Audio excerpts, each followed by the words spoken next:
First District, Honorable Y. Curat Zamora. Second District, Honorable Ruel Peter S. Gonzaga. Davao del Norte, First District, Honorable Pantaleon D. Alvarez. Second District, Honorable Alan Aldu R. Duhali. Davao del Sur, Honorable Mercedes DDC Cagas. Davao City, First District, Honorable Paulo Z. Duterte. Second District, Honorable Vincent J. Garcia. Third District, Honorable Isidro T. Ungat. Davao Occidental, Lone District, Honorable Lorna P. Bautista Bandigan. Davao Oriental, First District, Honorable Corazon T. Nunez Palanyaon. Second District, Honorable Joel Mayo Z. Almario. Region 12, SOC Sergeant, North Cotabato, with the City of Kitapawan. First District, Honorable Joselito Joel S. Sakdalan. Second District, Honorable Rudy Is Kaugawan. Third District, Honorable Jose Pingping I. Tihada. Sarangani, Lone District, Honorable Ruel D. Pacquiao. South Cotabato, with the seat of General Santos and Corandal. First District, Honorable Sherlyn L. Banyas Nograles. Second District, Honorable Ferdinand L. Hernandez. Sultan Kudarat. First District, Honorable Princess Rihan M. Sakaluran. Second District, Honorable Horacio P. Swansing Jr. Bangsamoro Autonomous Region in Muslim Mindanao. Basilan, Lone District, Honorable Mujib S. Hataman. Dano del Sur, First District, Honorable Ansarudin Abdul Malik Eyadjong. Second District, Honorable Lasher Alonto Balindong. Maguindanao, with the City of Cotabato. First District, Honorable Datu Ronnie Q. Sinsuat Sr. Second District, Honorable Esmael G. Magundadatu. Sulu, First District, Honorable Samier A. Tan. Second District, Honorable Munir M. Arbison. Tawi-Tawi, Lone District, Honorable Rashidin H. Matba. Cordillera Administrative Region. Abra, Lone District, Honorable Joseph Santo Niño B. Bernos. Apayao, Lone District, Honorable Elias C. Bulot Jr. Baguio City, Lone District, Honorable Mark O. Go. Ifugao, Lone District, Honorable Solomon R. Chungalao. Kalinga, Lone District, Honorable Allen Jesse C. Mangawang. Mountain Province, Lone District, Honorable Maximo Y. Dalog Jr. Caraga Administrative Region, Agusan del Norte, First District, Honorable Lawrence Doe H. Fortune. Second District, Honorable Maria Angelica M. Amante Matpa. Agusan del Sur, the City of Bayugan. First District, Honorable Alfel M. Bascug. Second District, Honorable Edibong G. Plaza. Dinagat Islands, Lone District, Honorable Alan B. Ecleo. Ligao del Norte, First District, Honorable Francisco Jose Bingo F. Matungas II. Second District, Honorable Robert Ace S. Barbers. Surigao del Sur, First District, Honorable Prospero A. Pichay Jr. Second District, Honorable Johnny T. Pimentel. Party list representatives, 1 Pacman, 1 Patriotic Coalition of Marginalized Nationals, Honorable Michael L. Romero, Honorable Enrico A. Pineda, a teacher, advocacy for teacher empowerment through action, cooperation, and harmony towards educational reform, Honorable Maria Victoria V. Umali, ang Miss OWA, ang Asosyasyon ng Mangunguma na Bisaya OWA, Mangunguma Incorporated, Honorable Sharon S. Garin, Abang Lingkod Incorporated, Honorable Joseph Stephen Caraps S. Paduan, Abono, Honorable Conrado M. Estrella III, ACT-CIS, Anti-Crime and Terrorism Community Involvement and Support Incorporated, Honorable Eric Goyap, Honorable Jocelyn P. Tulfo, Honorable Rowena Nina O. Taduran, ACT Teachers, Honorable Franz L. Castro, AGAP, Agriculture Sector Alliance of the Philippines, Honorable Rico B. Heron, Ako Bicol Political Party, Honorable Elizalde Esco, Honorable Alfredo A. Garvin Jr., Ako Bisaya Incorporated, Honorable Sunny S.L.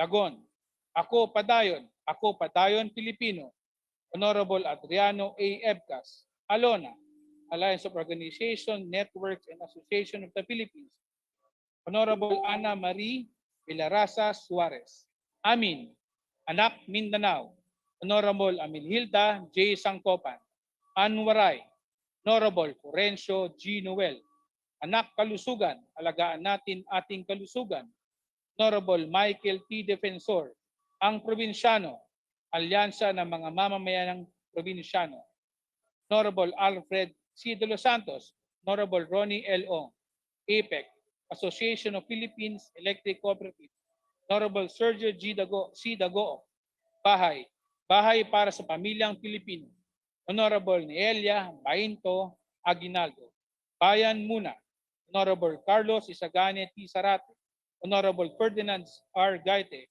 Honorable Eufemia Cafemia C. Colyaman, PH, Bagong Henerasyon, Honorable Bernadette B.H. Herrera D., BHW, Barangay Health Wellness, Honorable Angelica Natasha Co. Buhay Hayaang Lumabon, Honorable Jose Atienza C. Jr. Tiba, Citizens Battle Against Corruption, Honorable Eduardo Brother Eddie C. Villanueva, Honorable Domingo C. Rivera, Co-op NATO, Cooperative NATO Network Party, Honorable Sabiano S. Canama, CWS, Construction Workers Solidarity, Honorable Romeo S. Momo Sr., DIWA, Democratic Independent Workers Association, Honorable Michael Edgar Y. Aglipan, Dumper PTDA, Dumper Philippines Taxi Driver Association Incorporated, Honorable Claudine Diana D. Bautista, Duterte Youth, to energize the Republic to the enlightenment of the Youth Sectoral Party List Organization, Honorable Duchelle Marie S. Cardema, Gabriela Women's Party, Honorable Arlene D. Brosas, GP, Galing sa Puso Party, Honorable Jose J. G. Padierno,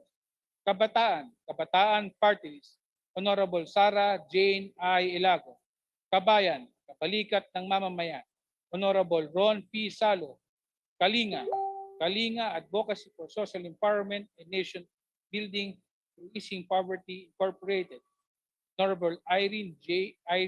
F. Saulog, Pusog Tausog, Honorable Sherney A. Tan, LPGMA, Honorable Alan U. T. Magdalo para sa Pilipino, Honorable Manuel D.G. Cabuchan III, Magsasaka, Magkakasama sa Sakahan, Kaunlaran, Honorable Argel Joseph T. Kabatbat, Manila Teachers Saving and Loans Association Incorporated, Honorable Virgilio S. Lacson, Marino Samahan ng Mga Seaman Incorporated, Honorable Sandro L. Gonzalez, Honorable Macnel M. Lusota, OFW Family Club Incorporated, Honorable Alberto Bobby D. Pacquiao, Patrol, Public Safety Alliance for Transformation and Rule of Law Incorporated, Honorable George Patrol Bustos, PBA, Persa ng Bayaning Atleta, Honorable Jericho Jonas V. Nograles, PhilReca, Philippine Rural Electric Cooperative Association Incorporated, Honorable Presley C. De Jesus, Probinsyano ako, Honorable Rudy Cesar G. Farinas, Honorable Jose Bonito C. Singson Jr., RAM, Revolusyonarong Alyansang Makabansa, Honorable Aloy Lim, Reco Boda, Rural Electric Consumers Beneficiaries of Development Advancement Incorporated, Honorable Otofredo N. Buya, Sagip, Social Amelioration and Genuine Intervention in Poverty, Honorable Rodante D. Marcoleta, Senior Citizens,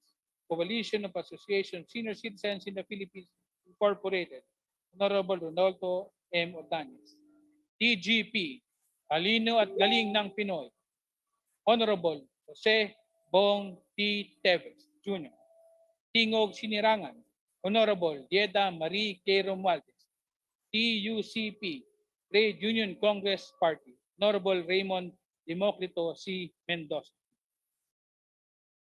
Mr. Speaker, the roll call shows that 298 members responded to the call. With the attendance of 298 members, the chair declares the presence of the following. Majority Leader. Mr. Speaker, I move for the consideration of House Resolution 1967. Is there any objection? The chair hears none. Consideration of House Resolution number 1967 is now in order. The Secretary General is instructed to read the title and text of the resolution. House Resolution 1967, resolution informing the Senate that a quorum being present, the House of Representatives is centered upon the exercise of its functions. Resolved that is hereby resolved by the House of Representatives that the Senate be informed that a quorum being present, the House of Representatives are centered upon the exercise of functions. Adopted, signed, Ferdinand Martin G. Romualdez, Majority Leader, and Joseph Stephen Caraps Espaduano, Minority Leader. Mr. Speaker, I move for the adoption of House Resolution number 1967. There is a motion to adopt House Resolution number 1967. Is there any objection? The chair hears none. House Resolution number 1967 is adopted. Mr. Speaker, I move for the consideration of House Resolution number 1968. Is there any objection? The chair hears none. Consideration of House Resolution number 1968 is now in order. The Secretary General is instructed to read the title and text of the resolution. House Resolution number 1968, resolution informing President Rodrigo Duterte that the House of Representatives has entered upon the exercise of its functions. Resolved as it is hereby resolved by the House of Representatives that President Rodrigo Duterte be informed that the House of Representatives has entered upon the exercise of its functions. Adopted, signed, Ferdinand Martin G. Romualdez, Majority Leader, and Joseph Stephen Caraps Espaduano, Minority Leader. Mr. Speaker, I move for the adoption of House Resolution number 1968. There is a motion to adopt House Resolution number 1968. Is there any objection? The chair hears none. House Resolution number 1968 is adopted. Mr. Speaker, I move for the consideration of House Concurrent Resolution number 18. Is there any objection? The chair hears none. Consideration of House Concurrent Resolution number 18 is now in order. The Secretary General is instructed to read the title and text of the resolution. House Concurrent Resolution number 18. Concurrent resolution provide for the Senate and the House of Representatives to hold a joint session to hear the message of the President of the Republic of the Philippines. Resolved by the House of Representatives, the Senate concurring that both houses of Congress of the Republic of the Philippines hold a joint session on Monday, July 26, year 2021, at 4 o'clock in the afternoon, the session hall of the House of Representatives to hear the message of the President of the Republic of the Philippines. Adopted, signed, Ferdinand Martin G. Romualdez, Majority Leader, and Joseph Stephen Caraps Espaduano, Minority Leader. Mr. Speaker, I move for the adoption of House Concurrent Resolution number 18. There's a motion to adopt House Concurrent Resolution number 18. Is there any objection? The chair hears none. House Concurrent Resolution number 18 is adopted. Majority Leader. Mr. Speaker, in order to give the House Secretariat time to transmit the Senate the copies of the resolutions we have just adopted, and until we have received messages from the Senate on the resolutions they have adopted, I move for the suspension of the session. Is there any objection? The chair hears none. The session is suspended.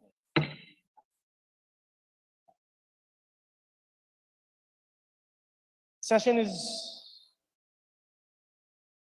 resumed. The Honorable Majority. Mr. Speaker, we are in receipt of messages from the Senate. I move for the consideration of the same. Is there any objection? Hearing none, consideration of messages from the Senate is now in order. The Secretary General is instructed to read the messages from the Senate. Honors, in receipt the following resolutions from the Senate. Senate Resolution Number 782 entitled Resolution Informing the House of Representatives that a quorum is present in the Senate and that this body has entered upon the exercise of its functions to the third regular session of the 18th Congress of the Philippines.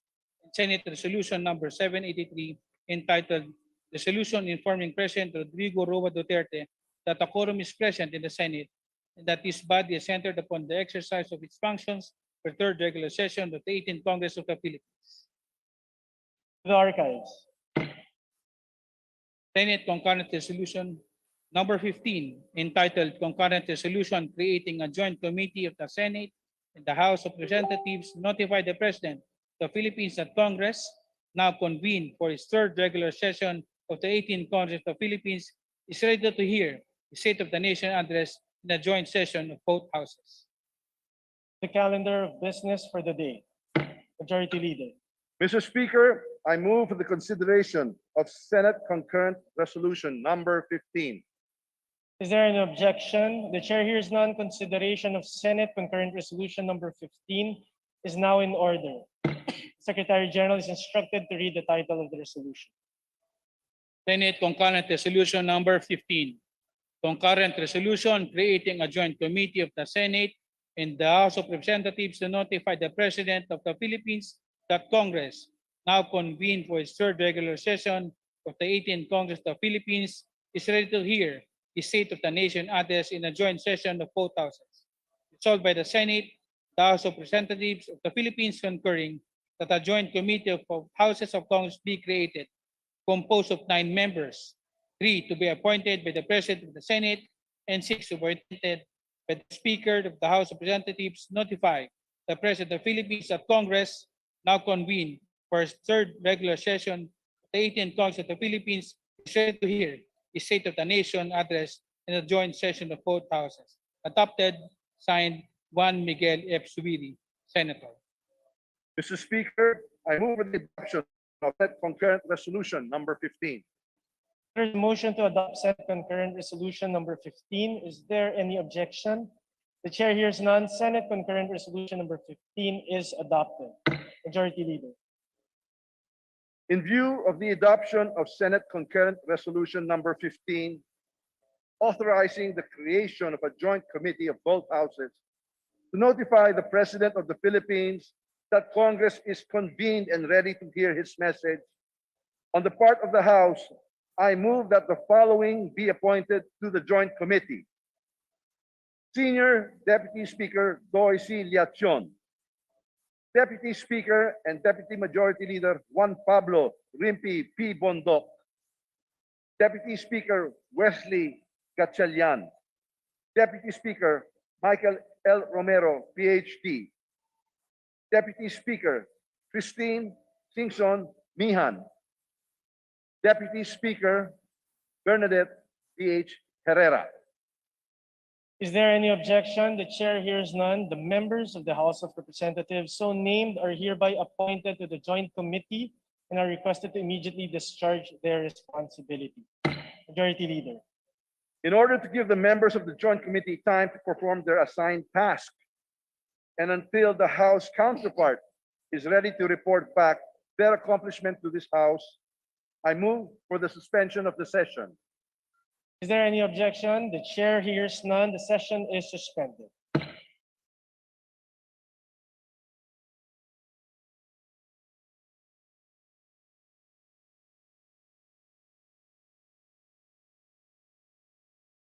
The session is resumed.